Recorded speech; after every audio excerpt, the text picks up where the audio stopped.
पाठ 14 विशेषण एडजेक्टिव। जानिए, विशेषण का कार्य है विशेषता बताना। किसकी विशेषता? संज्ञा अथवा सर्वनाम की। पढ़िए और समझिए। गुरुजी ने राजीव के उज्जवल भविष्य के लिए शुभकामनाएं दी। कैसा भविष्य? उज्जवल भविष्य। संज्ञा की विशेषता। कैसी कामनाएं? शुभकामनाएं। संज्ञा की विशेषता। आकाश में काली घटाएं छाई हुई हैं। कैसी घटाएं? काली घटाएं संज्ञा की विशेषता। 5 लीटर दूध और 4 केले लेते आना। 5 लीटर दूध की परिमाण रूपी विशेषता। 4 केलों की संख्या रूपी विशेषता। ऊपर उदाहरणों में आपने देखा कुछ शब्द संज्ञा की विशेषता बता रहे हैं। ये विशेषण हैं। अन्य उदाहरण देखिए। मैं कल ऊंची पहाड़ी का दृश्य देखने गया था। ऊंची विशेषण, पहाड़ी संज्ञा। परिभाषा: संज्ञा या सर्वनाम की विशेषता बताने वाले शब्द विशेषण कहलाते हैं। दूध और केले संज्ञाएं हैं। 5 लीटर और 4 विशेषण हैं। विशेष्य सब्स्टैंटिव। विशेषण जिन शब्दों की विशेषता बताते हैं उन्हें विशेष्य कहते हैं। उदाहरण देखिए। शब्द समूह विशेषण विशेष्य। बुद्धिमान बालक, बुद्धिमान बालक। दुष्ट आदमी, दुष्ट आदमी। छोटा हाथी, छोटा हाथी। थोड़ा दूध, थोड़ा दूध। प्रविशेषण। कभी कभी विशेषणों के भी विशेषण प्रयोग किए जाते हैं। जैसे राजीव पूर्ण स्वस्थ है। आजकल के बच्चे बड़े भोले हैं। यह दृश्य बहुत सुंदर है। इन वाक्यों में पूर्ण, बड़े, बहुत शब्द अपने साथ प्रयुक्त क्रमशः स्वस्थ, भोले और सुंदर विशेषणों की विशेषता बता रहे हैं। इस प्रकार के विशेषण जो विशेषणों की भी विशेषता बताएं प्रविशेषण कहलाते हैं। विशेषण के भेद, काइंड्स ऑफ एडजेक्टिव। विशेषण 5 प्रकार के होते हैं। 1 गुणवाचक विशेषण। 2 संख्यावाचक विशेषण। 3 परिमाणवाचक विशेषण। 4 सार्वनामिक संकेतवाचक विशेषण। 5 व्यक्तिवाचक विशेषण। 1 गुणवाचक विशेषण, एडजेक्टिव ऑफ क्वालिटी। जो शब्द संज्ञा या सर्वनाम के गुण, दोष, रंग, आकार और दशा आदि का बोध कराते हैं उन्हें गुणवाचक विशेषण कहते हैं। जैसे ऊंचे पर्वत, सुखद वातावरण, काला कोट, बड़ा मकान, लाल साड़ी आदि।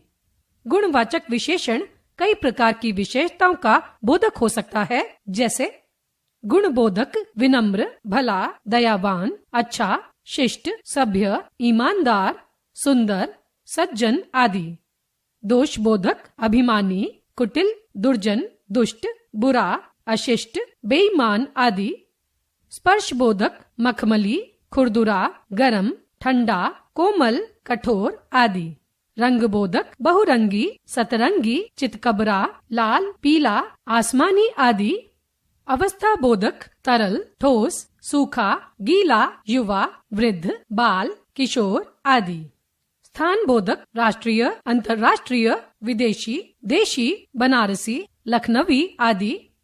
आकार बोधक, चौकोर, विशाल, सूक्ष्म, गोल, सुडौल, अंडाकार, त्रिभुजाकार, लंबा, ऊंचा, ठिगना आदि। स्वाद बोधक, कड़वा, नमकीन, खट्टा, मीठा, चटपटा, कसैला आदि। दशा बोधक, सुखी, दुखी, बिगड़ैल, बिगड़ैल, गरीब, रोगी, स्वस्थ, अस्वस्थ, धनी, निर्धन आदि। काल बोधक, नया, पुराना, दैनिक, वार्षिक, पिछला, आगामी, प्राचीन आदि। दिशा बोधक, पूर्वी, पश्चिमी, उत्तरी, दक्षिणी, भीतरी, बाहरी, ऊपरी आदि। 2 संख्यावाचक विशेषण, एडजेक्टिव ऑफ नंबर। जिन शब्दों द्वारा संज्ञा या सर्वनाम की संख्या का बोध होता है उन्हें संख्यावाचक विशेषण कहते हैं। जैसे 3 केले, 4 रुपए, दूसरी मंजिल, कुछ लोग आदि। इनमें 3, 4, दूसरी, कुछ संख्यावाचक विशेषण हैं। संख्यावाचक विशेषण 2 प्रकार के होते हैं। क निश्चित संख्यावाचक विशेषण तथा ख अनिश्चित संख्यावाचक विशेषण। 1, 2, 3, 4, पहला, दूसरा, तीसरा, 2 गुना, 3 गुना आदि शब्द निश्चित संख्यावाचक विशेषण होते हैं। तथा थोड़े, कुछ, सैकड़ों, हजारों आदि शब्द अनिश्चित संख्यावाचक विशेषण हैं। 3. परिमाणवाचक विशेषण एडजेक्टिव ऑफ क्वांटिटी। जिन शब्दों से किसी वस्तु का परिमाण या नाप तौल का पता चलता है वे परिमाणवाचक विशेषण होते हैं। जैसे थोड़ा पानी, अधिक दूध, थोड़े चावल, 3 मीटर कपड़ा, 2 लीटर दूध, थोड़ा आटा आदि। यहाँ थोड़ा, अधिक, 3 मीटर, 2 लीटर, थोड़ा शब्द वस्तुओं का परिमाण बता रहे हैं, अतः ये शब्द परिमाणवाचक विशेषण हैं। परिमाणवाचक विशेषण 2 प्रकार के होते हैं। क. निश्चित परिमाणवाचक विशेषण जिन शब्दों से वस्तु या पदार्थ के निश्चित परिमाण का बोध हो उन्हें निश्चित परिमाणवाचक विशेषण कहते हैं। जैसे 10 किलो गेहूं, 2 लीटर दूध, 10 ग्राम चांदी, 5 मीटर कपड़ा, 1 तोला सोना आदि। ख. अनिश्चित परिमाणवाचक विशेषण जिन विशेषणों से विशेषक के निश्चित परिमाण का बोध न हो उन्हें अनिश्चित परिमाणवाचक विशेषण कहते हैं। जैसे थोड़ी चाय, सारी मिठाई, थोड़े चावल, थोड़ा दूध आदि। जब अधिक परिमाण का बोध कराना हो तो अनिश्चित परिमाणवाचक विशेषणों में ओ जोड़ दिया जाता है। जैसे घड़ों दूध, टनों लोहा, मनो गेहूं आदि। कई बार परिमाणवाचक विशेषणों का प्रयोग समस्त पद के रूप में भी किया जाता है। जैसे कुछ कुछ, थोड़ा बहुत, कम अधिक, कुछ, थोड़ा, थोड़ी, अधिक, कम ऐसे विशेषण हैं जिनका प्रयोग संख्यावाचक और परिमाणवाचक दोनों रूपों में किया जाता है। जैसे अधिक छात्र में अधिक संख्यावाचक विशेषण है तो अधिक वर्षा में अधिक परिमाणवाचक विशेषण है। अन्य उदाहरण देखिए। परिमाणवाचक विशेषण संख्यावाचक विशेषण थोड़ी दाल, थोड़ी दुकानें, कम समय, कम लोग, अधिक दूध, अधिक केले, थोड़ी रेत, थोड़े लोग। 4. सार्वनामिक या संकेतवाचक विशेषण डेमोन्स्ट्रेटिव एडजेक्टिव जो सर्वनाम संज्ञा से पहले प्रयुक्त होकर संज्ञा की ओर संकेत करते हैं उन्हें सार्वनामिक विशेषण कहते हैं। सार्वनामिक विशेषण संकेतवाचक विशेषण भी कहलाते हैं। उदाहरण देखिए। इस कुर्सी को भीतर रख दो, उस लड़के को भीतर बैठाओ, ये लोग यहाँ खड़े हैं, वे बच्चे किसके हैं। इन वाक्यों में प्रयुक्त शब्द इस, उस, ये तथा वे सार्वनामिक विशेषण हैं। सर्वनाम तथा सार्वनामिक विशेषण में अंतर, difference between pronoun and demonstrative pronoun. सर्वनाम के तुरंत बाद संज्ञा आने पर वह सर्वनाम न रहकर सार्वनामिक विशेषण बन जाता है। उदाहरण देखिए। सर्वनाम सार्वनामिक विशेषण वह बैठ गया, वह लड़का बैठ गया। कोई आया है, कोई व्यक्ति आया है। यह मेरा पेन है, यह पेन मेरा है। 5. व्यक्तिवाचक विशेषण प्रॉपर एडजेक्टिव जो विशेषण व्यक्तिवाचक संज्ञाओं से बनाए जाते हैं उन्हें व्यक्तिवाचक विशेषण कहते हैं। जैसे भारतीय संगीत, बंगाली रसगुल्ला, बनारसी साड़ी, इलाहाबादी अमरूद आदि। भारतीय, बंगाली, बनारसी, इलाहाबादी विशेषण व्यक्तिवाचक संज्ञाओं से बने विशेषण हैं। भारत, भारतीय, बंगाल, बंगाली, बनारस, बनारसी, इलाहाबाद, इलाहाबादी, अतः ये व्यक्तिवाचक विशेषण हैं। विशेषणों की रचना फॉर्मेशन ऑफ एडजेक्टिव्स। कुछ शब्द मूल रूप से विशेषण होते हैं जैसे अच्छा, बुरा, सुखी, दुखी, दुष्ट, लंबा, कड़वा, मीठा, खट्टा आदि।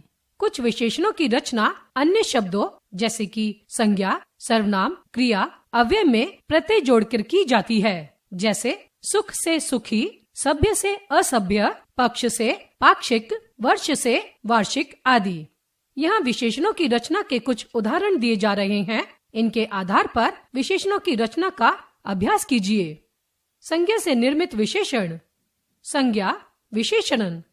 विशेषण इतिहास, ऐतिहासिक, व्यवहार, व्यवहारिक, लखनऊ, लखनवी, झगड़ा, झगड़ालू, अपमान, अपमानित, कांटा, कंटीला, वन, वन्य, विष, विषैला, जाति, जातीय, व्यापार, व्यापारिक, दया, दयालु, कृपा, कृपालु, खोमचा, खोमचे वाला, शरीर, शारीरिक, श्रद्धा, श्रद्धालु, रोग, रोगी, परिवार, पारिवारिक, कमजोरी, कमजोर।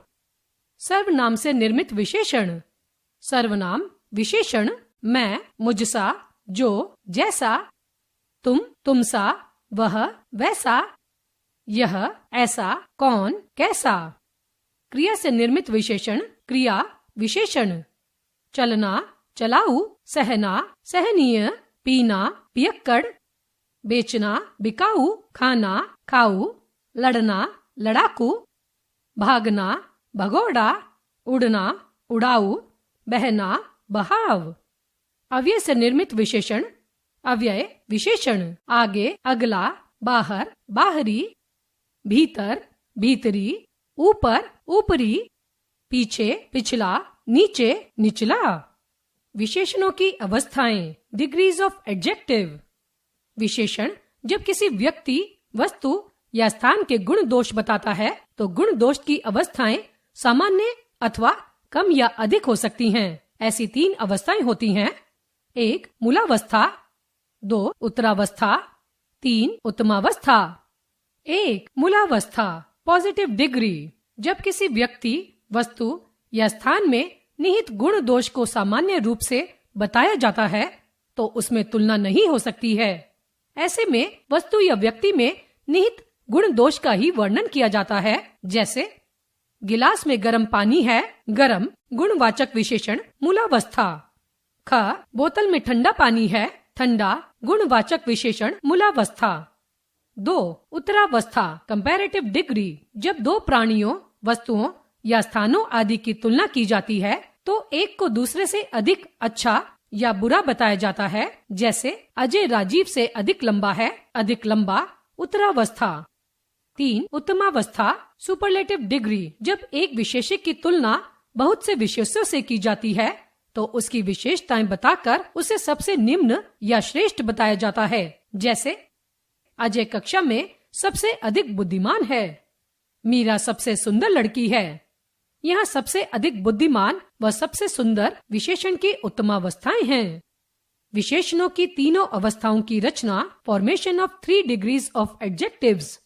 1 संस्कृत शब्दों में विशेषणों की उत्तरावस्था प्रकट करने के लिए तर तथा उत्तमावस्था प्रकट करने के लिए तम प्रत्यय विशेषणों के साथ जोड़ दिए जाते हैं। जैसे मूलावस्था, उत्तरावस्था, उत्तमावस्था, उच्च, उच्चतर, उच्चतम, दीर्घ, दीर्घतर, दीर्घतम, निकट, निकटतर, निकटतम, श्रेष्ठ, श्रेष्ठतर, श्रेष्ठतम, मधुर, मधुरतर, मधुरतम, विशाल, विशालतर, विशालतम, वृहत, वृहत्तर, वृहत्तम, दृढ़, दृढ़तर, दृढ़तम, लघु, लघुतर, लघुतम, निकृष्ट, निकृष्टतर, निकृष्टतम।